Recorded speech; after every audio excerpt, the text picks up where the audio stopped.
Hello, this is the Leaders World brought to you by Leaders World Institute. And today is a special day. We have guests in the house already.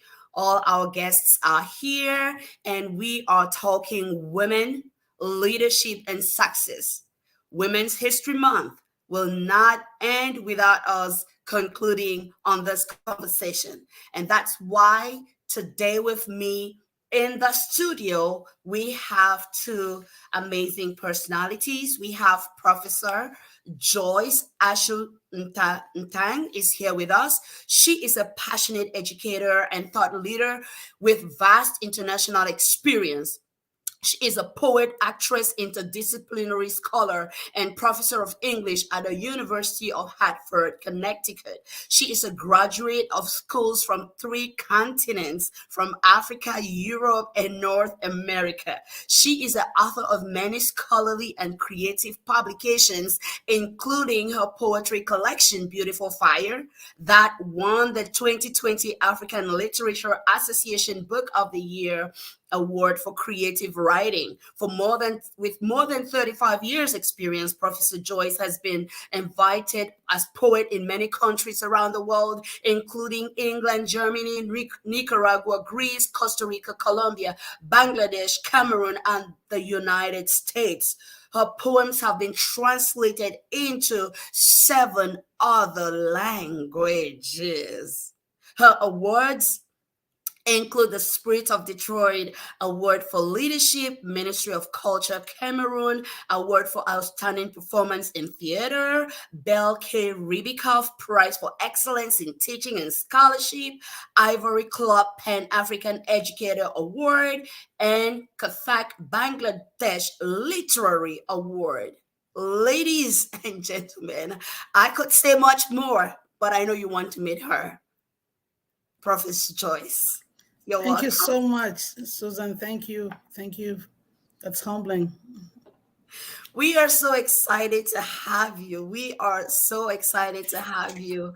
I was speaking with the president for Leaders World Institute, and he was like, "Are you bringing Professor Joyce on the show?" Thank you. Thank you. My pleasure. I say, yes, we are doing this.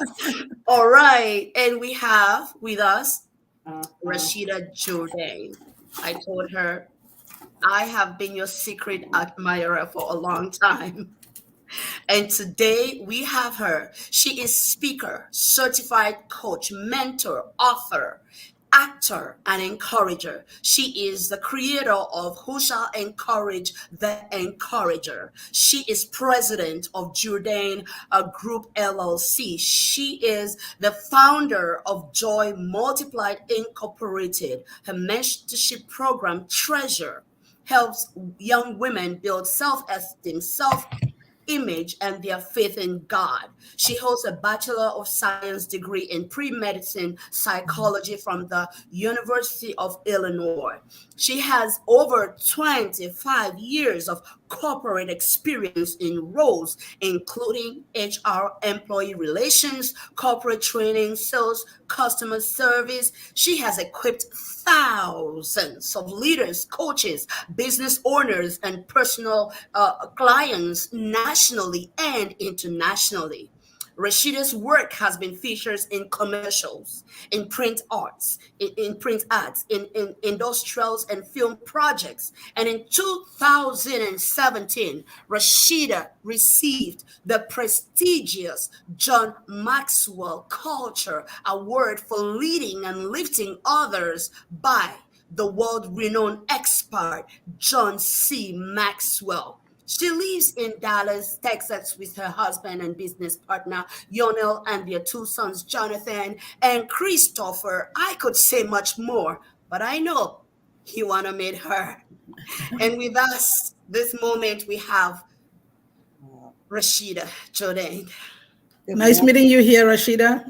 Oh, pleasure to meet you, Professor Joyce and Susan and Bishop. It's a pleasure to be here and an honor. You know, Susan, when you were reading that, I was like, man, who is that person she's talking about? And you mentioned being a secret admirer, but I am an admirer of you, your ministry, your business, who you are as a person, your character, your husband, your marriage. And I just pray blessings upon blessings, not only for the women who are watching today, this broadcast, but that God would enlarge your territory. I pray Ephesians. Amen.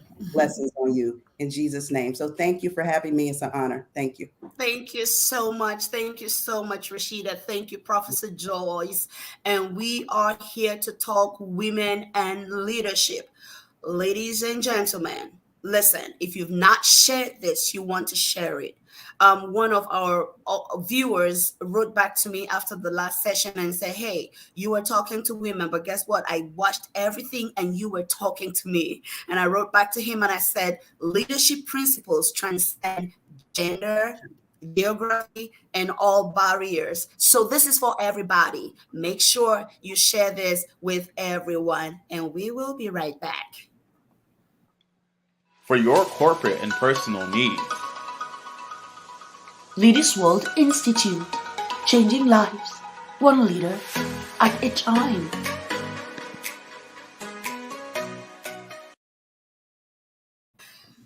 Well, my question right now is, should we really be having this conversation? Why am I asking this question? I have been working with women for more than 18 years. I even worked as an administrative staff with the Ministry of Women's Empowerment and the Family in Cameroon as well. One time when I was just starting my work with women around 2004, I met this woman. She was a leader in somewhere, and I was talking with her about this women's stuff I was doing. And then she told me, you know what? There is no such thing as women's ministry. It's just ministry. And I was like, interesting perspective. Professor Joyce, should we be having this conversation, women, leadership, and success? Yes, yes, yes, and yes. And one of the things about womanhood, especially African womanhood, is that we grow up doing a lot of things, but we are not intentional about it. Intentionality is the key word here, that now we are setting out to do it as a goal. My mother was a leader without knowing she's a leader, and that is why we have to talk about it if we have to get specific results. So we have to, yes. So the short answer is yes, because we have to be intentional about it. Wow, thank you so much. Intentionality is key here because we are now targeting specific results. It's not about going about everything and not understanding what we are doing. We want to be intentional about it. Rashida, should we be having this conversation? Absolutely, yes. All day, every day. Because as Dr. Joyce said, we not only need to be intentional about it, women have different strengths. They have the ability to enhance anything that they're given. I think sometimes when we step back, we don't realize that all sheroes are not wearing a cape. They're not always in the public eye. And so when we have these conversations, whether it's in women's ministry, women's organizations, women groups, what we're doing is collectively recognizing our values together as women. I think about just even when God created man and woman, he blessed them together before he even created and formed. And women have the ability to touch and enhance and enlarge anything that they're given. You think about it. I mean, if you give me groceries, I'll give you a meal, right? I'll make you a meal. You give me a house, I'll give you a home. Women have the ability that if you give us seed, we'll give you children. And so when we have this conversation, what it is doing is remembering and is celebrating who we are. I do understand her saying there is only ministry. That's not always the case. There are specific needs that need to be catered to specific groups. And women and girls, we need to have the conversation every day, all day, and not just to women. The conversation should also involve our men as well. Oh, wow. And as Susan, if I may add there, when that woman said there's no women's ministry, it's a symptom. of a problem when you are coming from behind, because there's this need of wanting a kind of equality, you know. So if you say I'm an African woman, no, you are African, you're not African woman. If you say I am black, no, you're not black, you're a human being, you're not black. You know, some people are afraid of those labels because they think that it reduces them, you know, because it's like if I say women's ministry, then I'm saying I'm less, you know. But what they don't realize is that universality may sound like a good place to be, but it's a vague place to be. It is vague to be universal. You have to be specific. You have to be grounded in something in order for you to be concrete. So I can see myself. Woman is not good enough. Black woman is not good enough. A Bayangi black woman from Ashum village is even better, because it gives me specifics to latch onto. It gives me value systems to ground me. But unfortunately, as a minority, it's very easy to go to that cloak of universality. That's why some people will tell you, I don't see color, I don't see gender. You don't see color, you don't see gender. What do you see? You see a blob? What do you see? You freaking got to say something. Okay. Okay. Prof has taken it to every place we want to go right now. She has. And she said universality is a vague place to be. And she says in order to be grounded, there must be specifics. And that is why we are having this conversation. And Rashida told us that women have the strength and ability to enhance, and everything that we touch we are able to enlarge. And now collectively we are looking at our values and how to make better everything we are doing. Rashida, what is your view on women's contributions into this world? Oh, our contributions into this world, just even in the last century and beyond, have exploded. But let me just back up, because I always go back to the point of origin. I mean, as believing the word of God in the creation, God said when he created man and gave him reign and rule, he blessed both of them. He made two models, male and female. Okay, but he said it is not good for man to live alone. And usually in the church, we only identify that in the context of marriage. But think about what our sovereign, wise God said. It is not good for man to be alone. I will make unto him a helpmeet, a helper. Yes, we're talking about a wife, absolutely. But he was meaning that he was going to give him the portion of himself.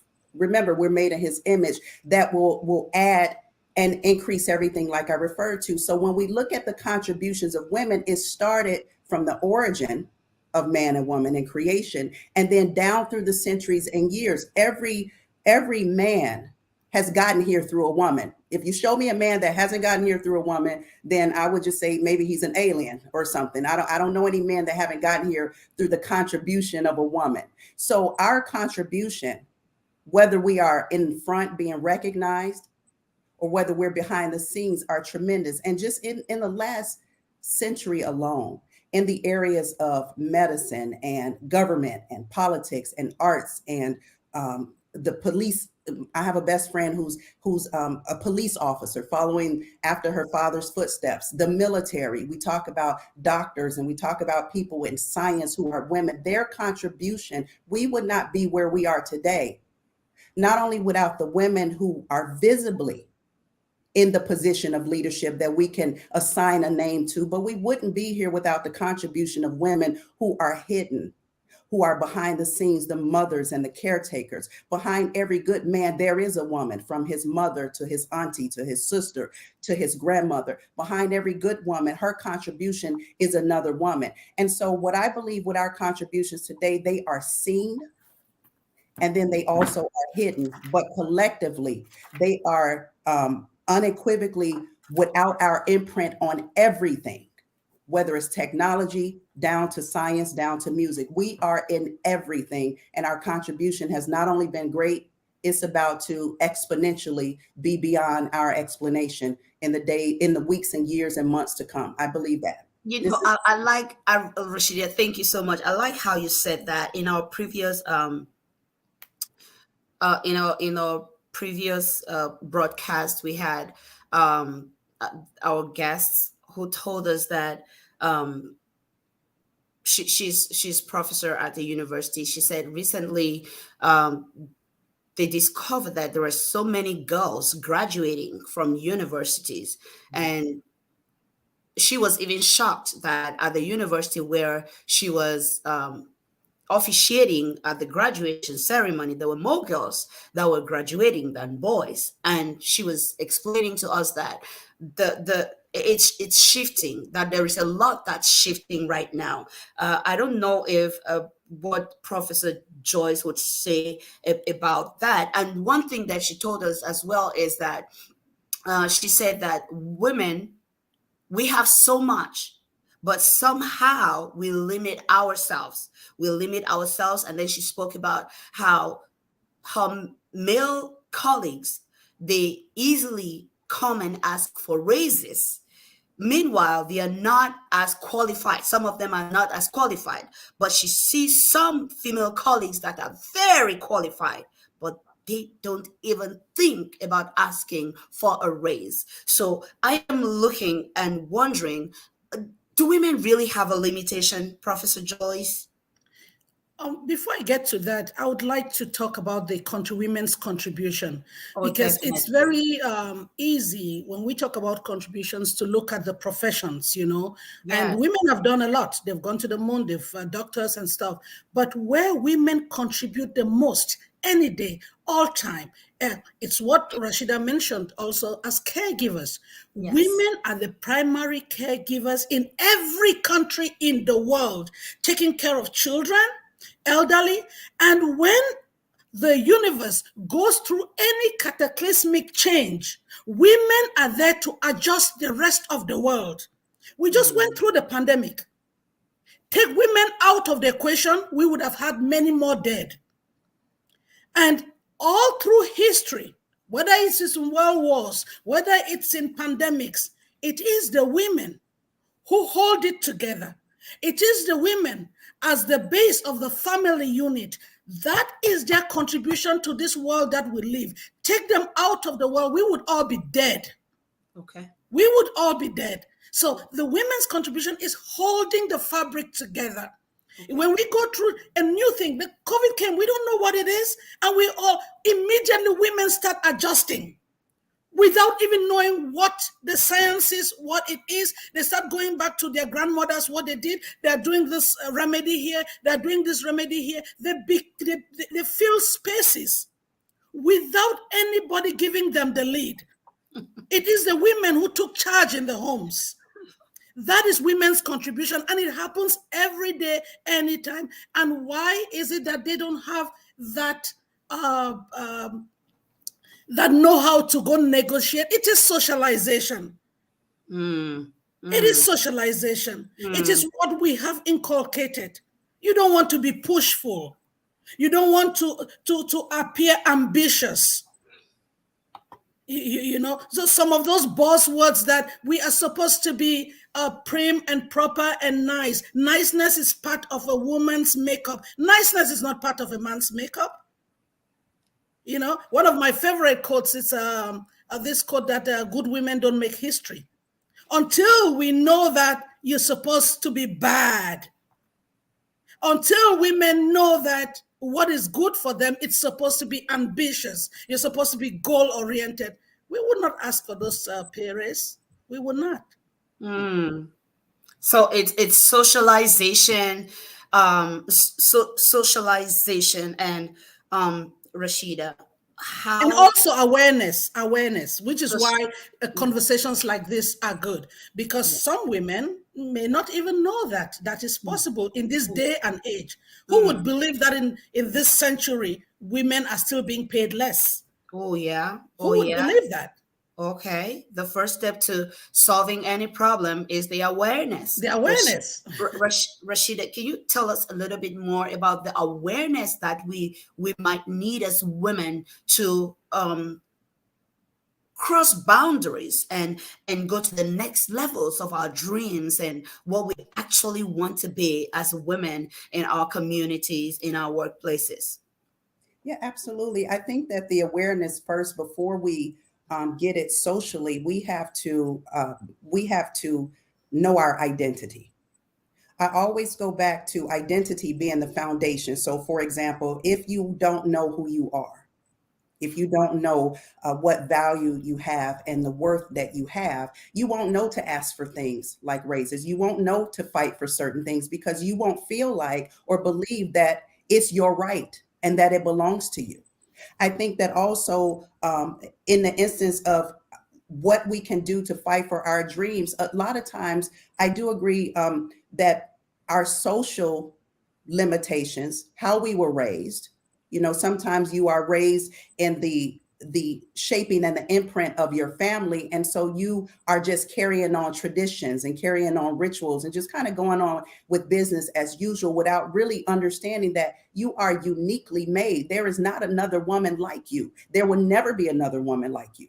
Even if you were a twin of another woman, you two are different. Completely different. And so when you know your value and you know your worth, well, where do you get your values from? Most of the time we get them from our families, and then we get them socially, and then we get them externally. But there has to come a point as a woman that you have to go within and you have to go back to God. Who did you make me to be? If you said that I'm made in your image, first I need to understand who you are, because outside of you, there is no me. I won't be able to project anything other than a hologram if I'm not rooted in who I am as a woman.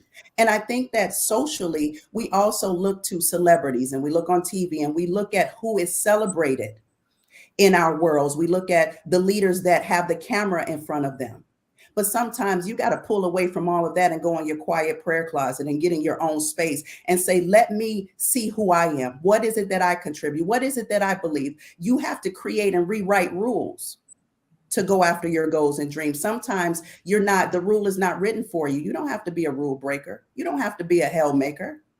But sometimes you just have to rewrite the rules so that you can fit in and contribute what you were assigned to contribute in the life you were given from the time you're born until the time the Lord calls you home. So knowing who you are, knowing what you want, rewriting your rules, not living somebody else's dream is key to you actually living out who you were created to be, your purpose. Oh, wow, wow, wow. That was speaker, mentor, coach Rashida telling us, know your value, know your worth. Sometimes you might need to rewrite the rules. Sometimes you might need to, definitely go back within and know who you are as a person. How can women be more assertive, Professor Joyce? How can we be more assertive?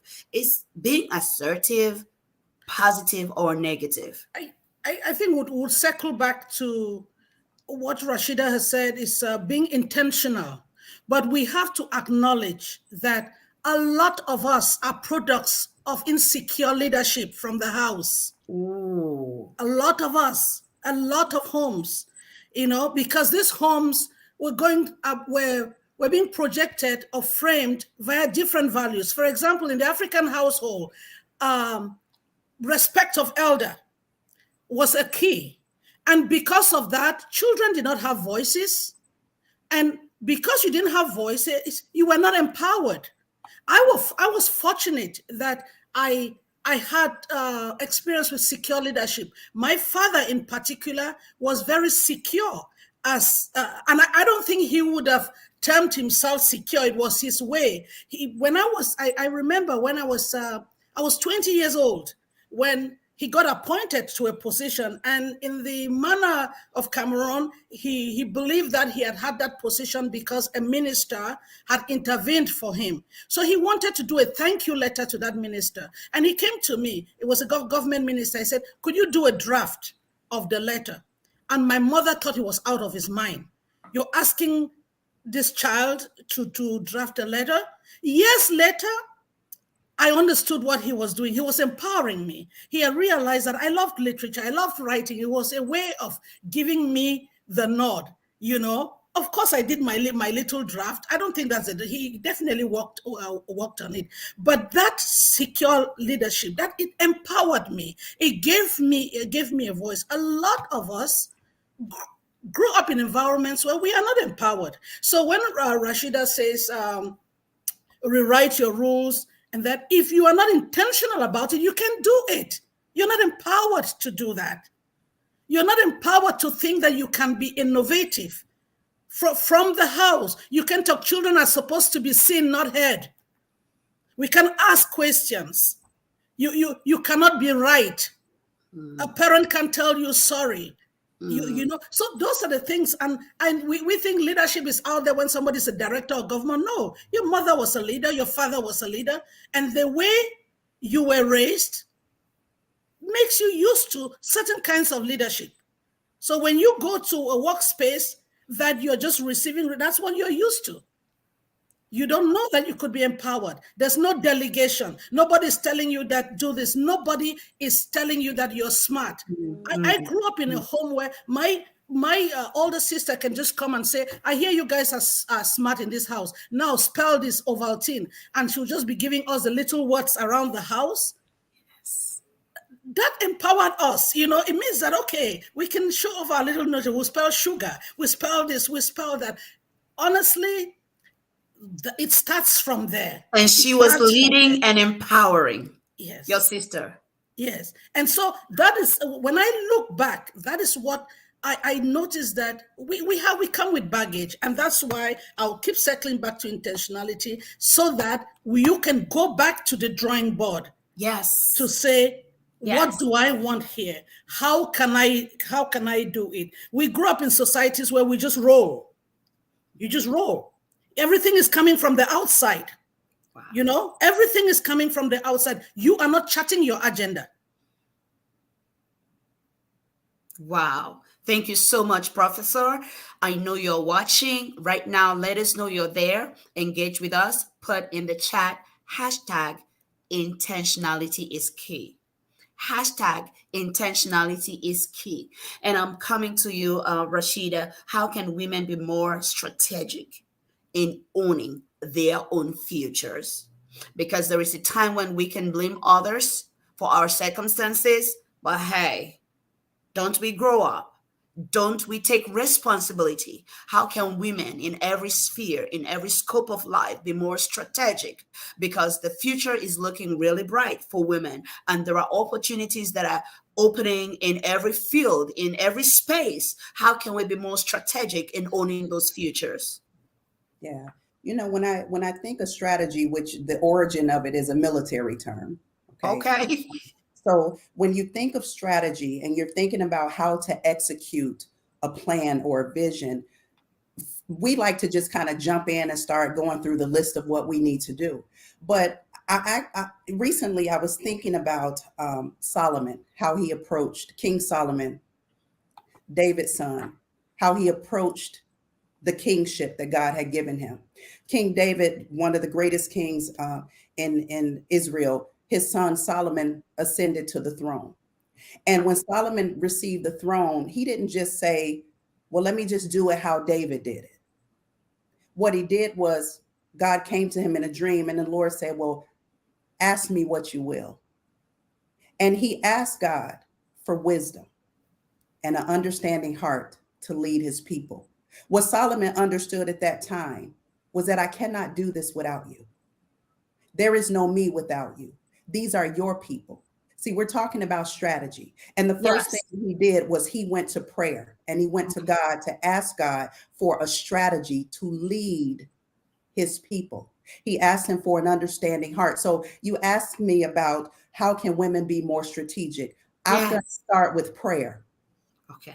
Because there's something that you cannot get in and of yourself that can only come from God. He can download and deposit into your spirit, into your mind, into your soul, into your being, a strategy that is not written in books, that is not something that your predecessors did. You need a fresh irrigation from God, the mind of God. Back to that inner space within.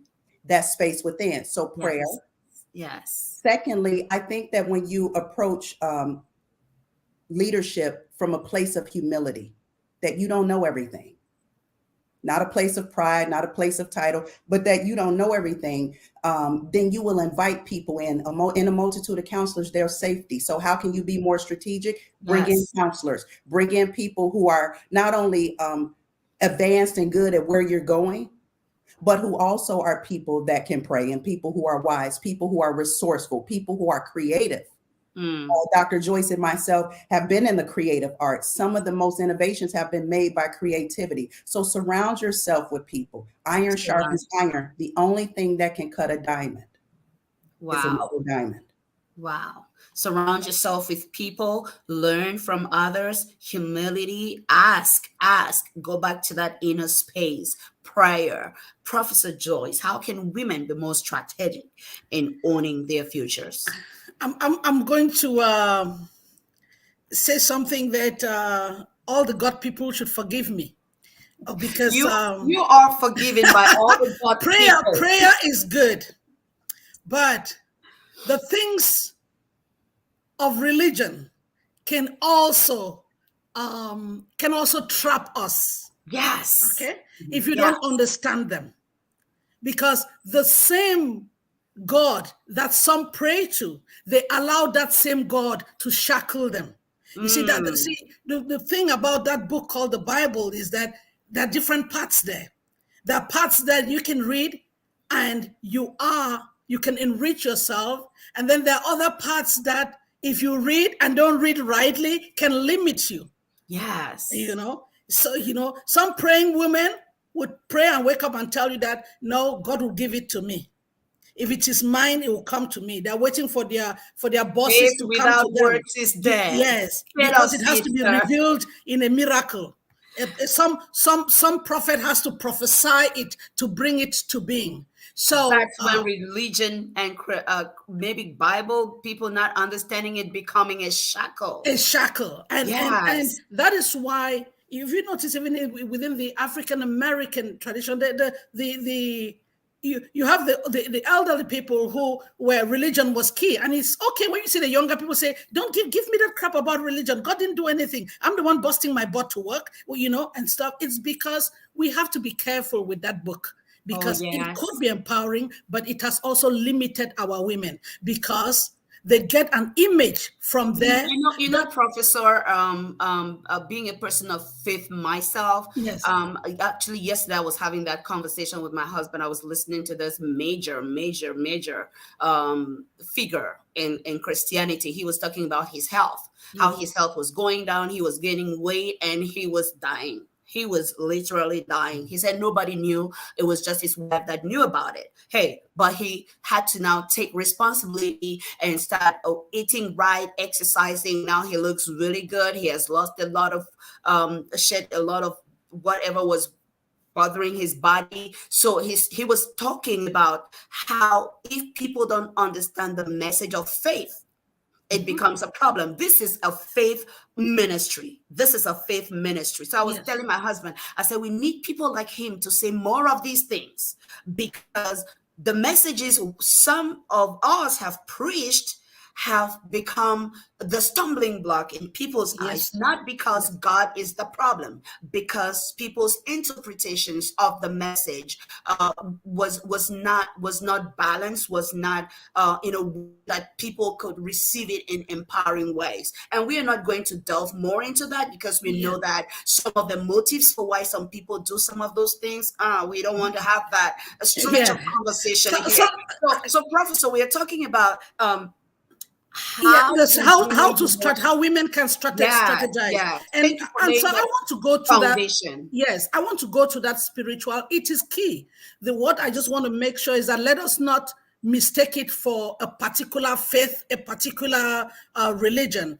Women are spiritual beings.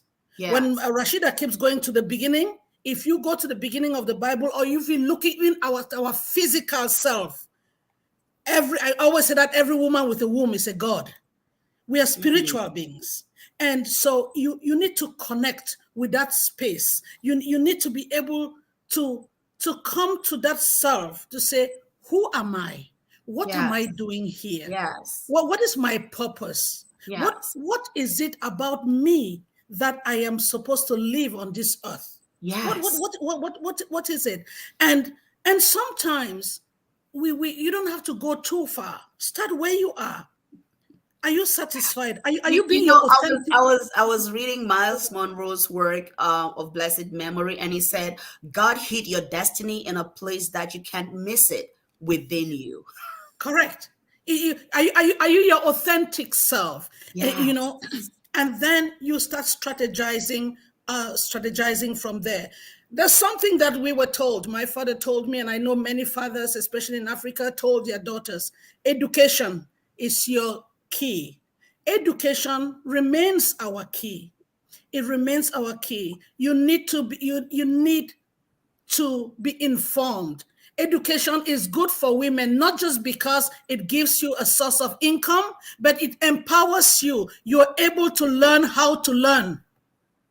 Okay. Until you are effectively educated, that you can learn how to learn, because information changes, your needs change. And in order to keep walking, in order to be current, in order to be able to meet any information gap, you need to have that ability to learn how to learn. Wow. Once you have that ability, you can strategize any day, anytime. Then I can go look for books by Rashida, because I know that if I read those books, she has taken the time to put it in one place so I could learn from it. Wow. But if you have not learned how to learn, you cannot even go in search of information to fill a gap. Wow. There's a way in which you may start thinking, oh, okay, like me, I have a PhD, so I'm done. I've reached the pinnacle. Hell freaking no. A PhD is in one little small area that you wrote a dissertation on. There's the rest of life that you don't have. Right. So we are looking at ensuring that you're strategic with how you learn. Yes. Learn how to learn. Education changes. You said information changes and our needs change. So we have to know how to learn how to learn. I'm coming to you, Rashida. How can we be authentic in our leadership as women? Oh, that's a great question. Authenticity is a value that you have to decide to be a part of your life. Authenticity is, I often think of the difference between transparency and being translucent, right? Transparency, you can see through, but translucent, you'll run into pockets and shadows. Okay. So when you make the decision to be authentic in your leadership, that means that you are fully aware and you embrace and you understand your strengths, your weaknesses, your failures, your losses, your mistakes, your insecurities. You have a full awareness of that within you. So therefore, you can sit into a space with other women, understanding that they also share the same strengths, weaknesses, challenges and insecurities. We can become more authentic when we're honest with ourselves. I think if you want real help, you have to be real with yourself. You have to be honest with yourself. I think you have to be honest with other people. There's a colloquialism where I grew up in Chicago on the West Side and all over. They say that real recognizes real. And I think that is true, that real people who are authentic recognize other genuine and authentic people.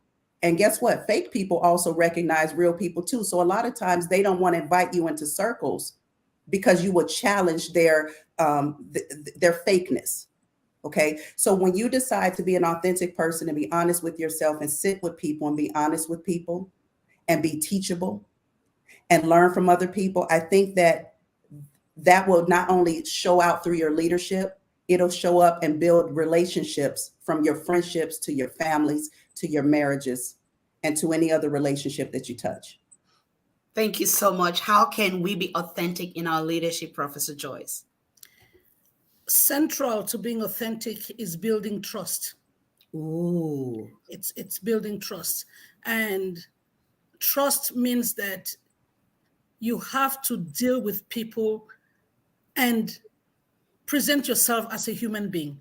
A human being doesn't know it all. A human being needs others.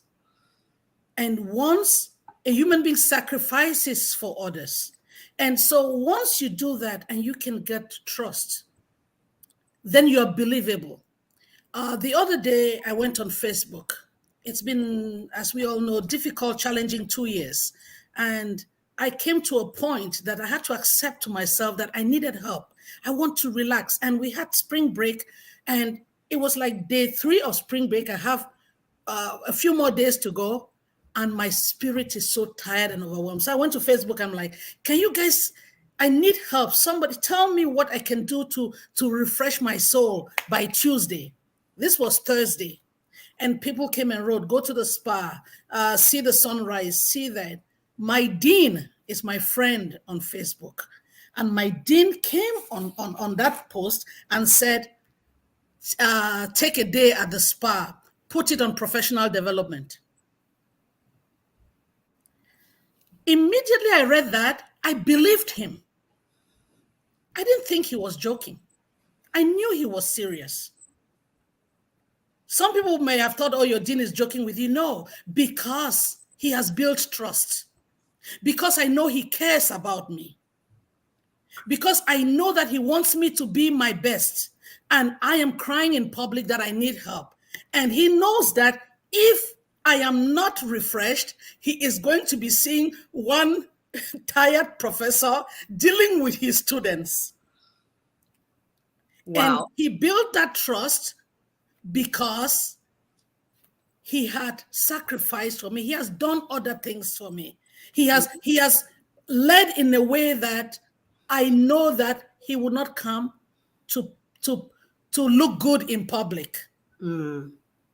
So it's not about what we try to do in public. It's about who we are in truth, in public and in secret. And you both talked about trust a lot. So to lead in an authentic way, we have to be able to be transparent with others and be who we are, and let others know who we are as people.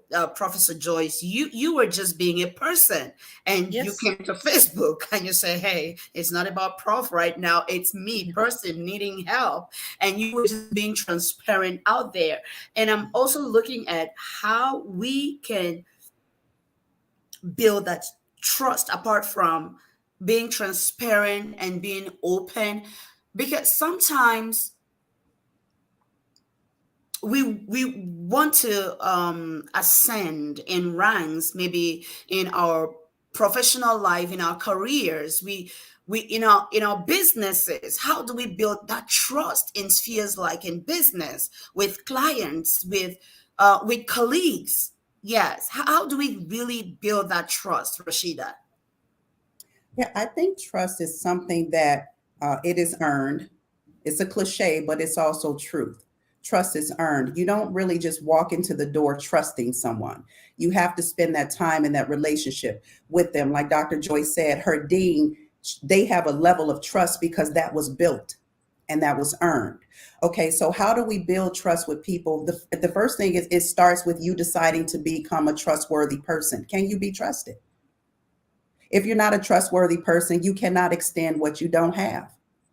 And then are you asking someone to trust you with something that you haven't proven to them that you are equipped or able to carry? See, I think sometimes we demand stuff from people that we don't give to other people. And so when we are building trust with someone, we're coming to them. I'm not asking you to trust me. I'm really saying I'm going to earn your trust. And the way that I earn your trust is by being full of integrity in my actions, Yes, in my character, in my words, where my word is my bond, and my deeds. You can watch my actions and my deeds, and then I'll let you decide if you can trust me. And when you do have that trust with someone, it's critical to not violate that trust. You don't understand that one wrong thing can violate and do away with years of what you built.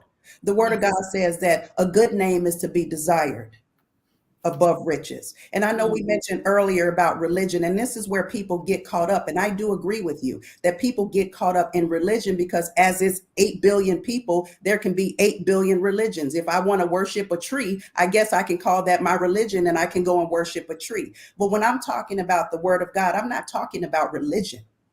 I'm talking about relationship. Mm. And when you can move from religion to relationship, then as a spiritual woman, you can understand who you are. And so I just wanted to touch upon that, because how do we build trust? I always come back to, I cannot build trust if I have not learned to trust. Okay. And I trust God when I cannot trust man, because he won't let me down. He's never failed me. Man has, religion has, shackles have.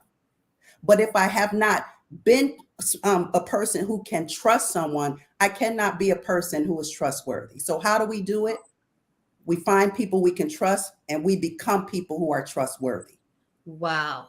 And integrity and character, and we should give time. Professor wants to say something. Yes, I want to address this to the parents who are watching, because that is where it begins. You know, we're talking about leadership. It starts from the home. This trust we are talking, this integrity. You know, as kids, the times when something is missing or somebody has broken a glass, and they come, who has broken this glass and stuff and all that, and then a parent will say, just tell me, I'll not do anything. And then the child says that it's me, and then you go ahead and beat them. They're not going to say the truth the next time.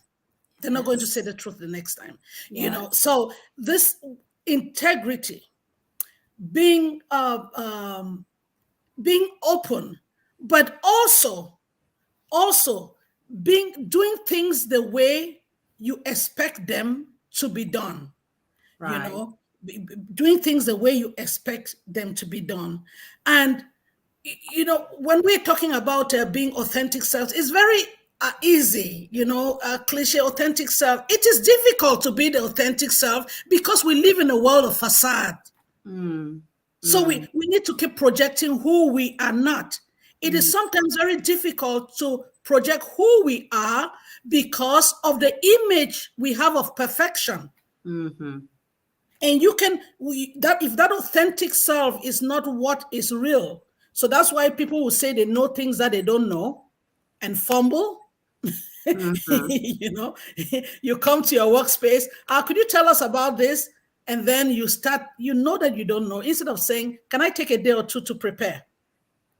And we know that wouldn't last. That wouldn't last, because we are looking at building to last. And if we want to be authentic, it's about acknowledging our weaknesses as well, and knowing that nobody's perfect, and we can actually learn and grow from the places of our weaknesses. So that's what we are saying, Susan, here. Let me just say something here. I know somebody's writing here about vulnerability, and I want to tell a story how that helped me as growing up. My dad used to, God bless his soul, used to bring his pay slip to show us. It's like, this is how much I am earning. When he was paying, at the time he had taken a car loan. He says, they're taking part of my money for car loan. He showed us. By the time he was done, I didn't understand where money was coming from to send us to school. So I would tell him, I said, Papa, don't give me now. It's okay. I can go to school. You can send me money later. And he would be the one begging me to say, no, it's not that bad. But that's because he allowed himself to appear broke in front of us. But some parents, they want to appear like superheroes. So you're hiding the truth from the children, and that's how the children don't know.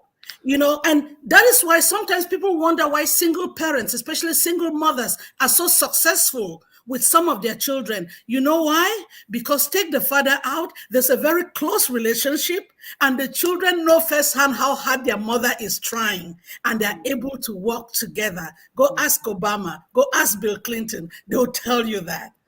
Wow, thank you so much for sharing that. For listening to us, I'm just like, wow, this cuts across to the family, to the business places, to meeting strangers on the street. And it's life. It's life. It's either we are doing life or we are not doing life. It's either we are leading in an authentic way or we are not leading in an authentic way. And today we are talking women, leadership, and success.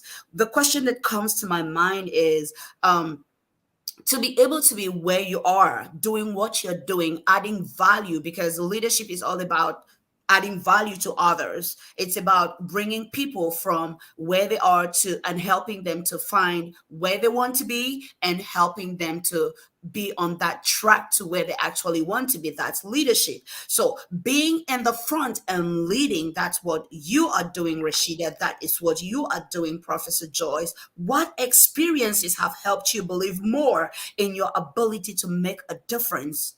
What experiences have helped you to believe more in your ability to make a difference in the lives of others? Because we might have a woman that's watching right now and she's like, I don't really know who I am. I don't know if I can make an impact. And you've been telling us that from the cradle to the boardrooms to offices. It's either we are leading or we are not. And you told us, Professor Joyce, about your father and your sister, and it's all leadership in those places that people don't even see. But what are those experiences, Rashida, that have made you believe in your ability to make a difference? Wow. First, it was my father as well. I was raised by my father, and my parents divorced when I was 8, and I went to live with my father when I was 12. And so my father had full custody. So I was the child that went to visit her mother every 2 weeks.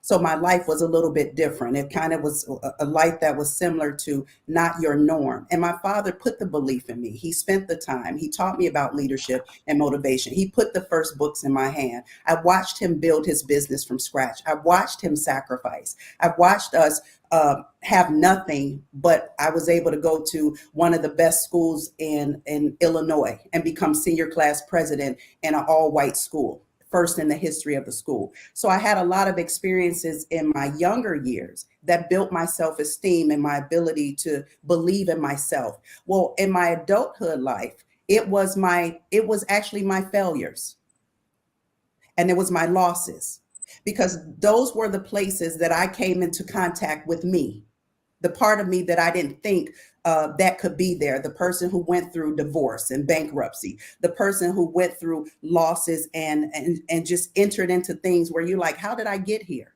I was introduced to me. I was also introduced in those dark moments to God. And then I was able to see that he is greater than me, and he brought me through things. So what happened for me is that those dark places and those failures has sharpened my ability to relate and connect to people in their pain, in their grief, in their losses. My brother and sister were murdered violently in 2017 and 2018. I suffered a miscarriage in 2019. I've stood at more podiums in churches to do eulogies of people that I respected. I've walked with the greats, and then I've talked and walked with the lows. That has actually framed my perspective to be able to give me the experiences I need to be me. For a while, I was trying to emulate people I looked up to. You're taught to do that, right? So, make it till you make it. And you're not even trying to be phony. You're really just trying to just grow up. But then when I realized that every door that was closed doors are an answer to prayer too. I thank God for doors he did not open for me to pray to get in, to sit at tables, so that he could show me the table he's spreading before me. So in my dark places, in my low places, that's how I was able to come into identity with, wait a minute, I got a gift where not only I can connect to people, my heart is compassionate for people who are broken and lost and hurting, who not only do not know themselves and what they're supposed to do in their purpose. I can't give you your purpose. I didn't make you. And the problem that we have is that we sit here in front of a camera and we pretend to be what we're not. I am not God, and I'm not your God. I did not make you. I did not create you. I do not know your past from your present to your future. What I can do, which is what I do good, and I'm good at it, is I can encourage you. Yes. I can come alongside you. I can give you hope. I can irrigate you. I can push you. I can challenge you. And I can water to make you believe that greater is he that is in you than he that is in the world. That's what I'm called to do. And that's what took me all these years and all these tears to figure out. and I won't let nobody take it from me. And I will not try to imitate anybody else. And I believe I can sit in any room with the best of the best, degreed or not. And I could sit in my skin and I could be who God called me to be. And you'll walk away better. Oh, wow. Being with me. And I'm pretty sure in humility, I'll walk away better being with you. Definitely. Wow. Wow. Wow. Wow. Rashida. When you come to that being, to that place, then you know. Wow. You've arrived till you meet your maker. Wow. Listen, if you're watching us, I want you to put in the comments, #go back home and lead. So I'm coming to you, Professor. Yes. I'm coming because we are in the last hours, the last minutes of our broadcast. If you're watching us, I want you to go in the comments and put #go back home and lead. You might just be a sister. Get up in the morning and look at your siblings' faces. Are they smiling? What do they need for their days to be better? What can you do? Lead from the front. You don't need anybody's permission to be kind. You don't need anybody's permission to look out for another person. And when we start imbibing those values and those attitudes from a young age, like Professor Joyce, it becomes part of your life. And you want to lead in the front and not wait for people to give you permission, because you're called to that. There is a gift in you. You're not born to die with it like Rashida.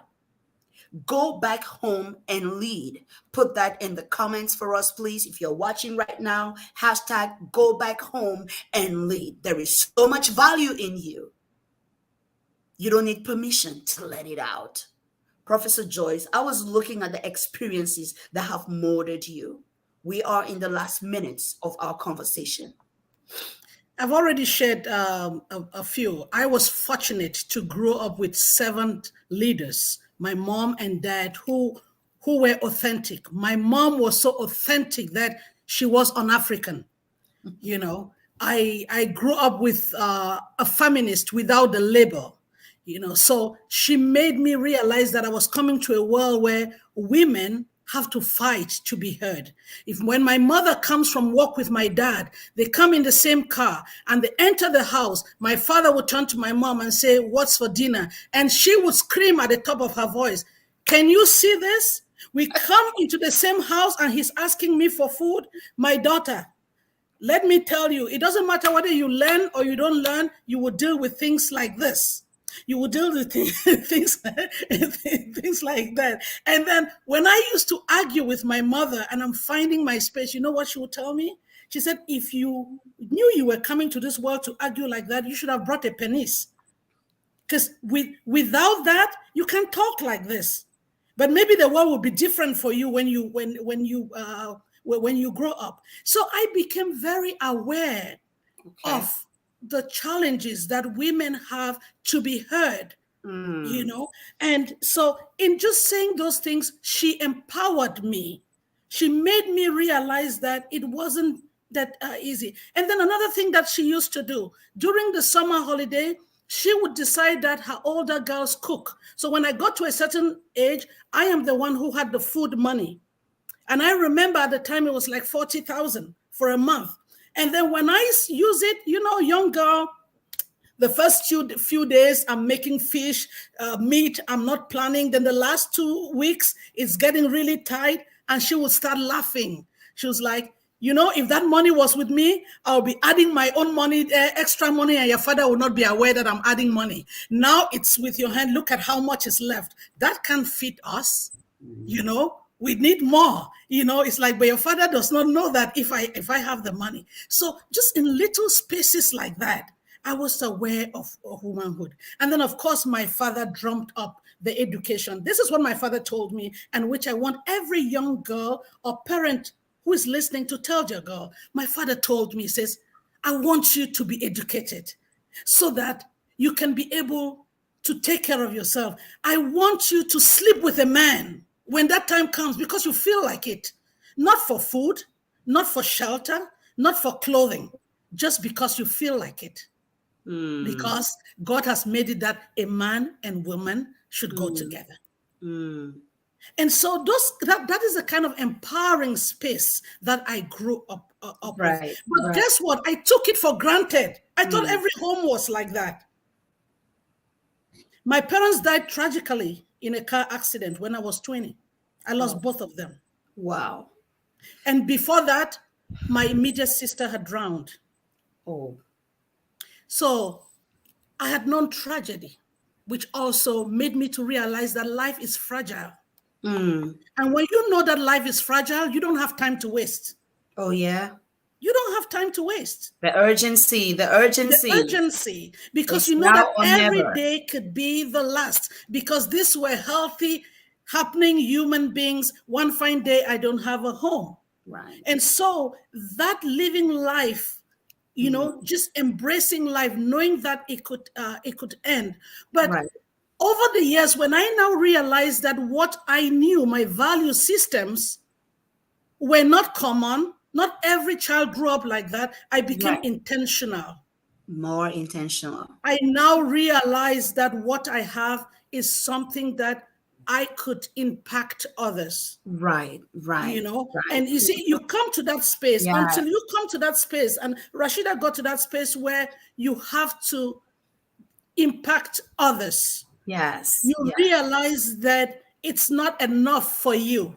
And you just give that help. You just it just comes naturally. So I reached that space and I have become intentional with what I do. You know, people reach out to me for advice. They reach out to me. Professor, I was about to get there because we are in the last minutes of our conversation. I was like thinking there might be a woman watching or even a man watching us right now. And what would be your words? What would be your message to them if you were to tell them your final words in this session for today? What would you tell them? I would tell them, be intentional about living. Life is for living. Life is for leading. Be intentional about it. And nothing is small. Of recent, based on some of the advice, suggestions I had on Facebook, I've started being intentional about chasing sunrise and sunset.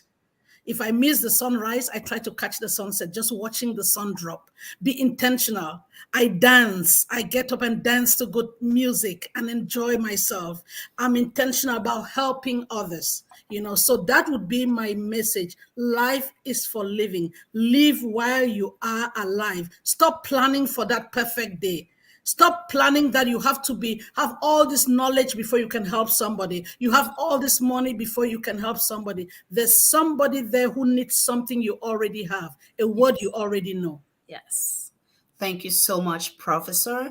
Ladies and gentlemen, that is Professor Joyce Ashuntantang with us.